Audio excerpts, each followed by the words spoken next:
少，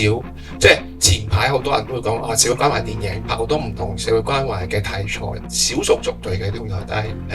聾人呢個題材似乎比較香港比較少，拍攝上應該難度都比較困難。我最大嘅就我覺得我揾到一個好好嘅題材，當時我好觸動。我諗最大嘅觸動就係我覺得呢個聾人文化呢件事係 touch 到我是誰呢個最核心嘅議題。即係我拍咗戲咁耐，其實好多人創作都係講緊啲存在啊，講緊生命呢啲嘢。我拍到呢套戲，我先至 realize 原來其實我過往拍咁多戲，原來我好重視嗰個核心嘅命題就係我是誰。咁呢套戲藉住聾人文化，其實係有唔同情況嘅聾人。咁所以我覺得呢一個聾人文化嘅複雜性咧，佢嘅議題咧係好適合去探討呢一個究竟如何去活出真我嘅呢一個主題。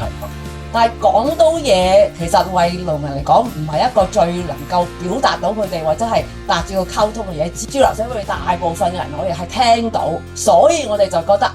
要關懷佢哋咧，我就要令到佢哋可以講到嘢。但係呢個戲就帶出就係其實係咪尊重咗佢哋咧？喺呢一刻，日本都係仲上緊嘅。有陣時你拍電影，你永遠都唔會知道呢套電影嘅命運會係點樣，因為佢有太多可能性。咁同埋其實我哋做電影嘅時候，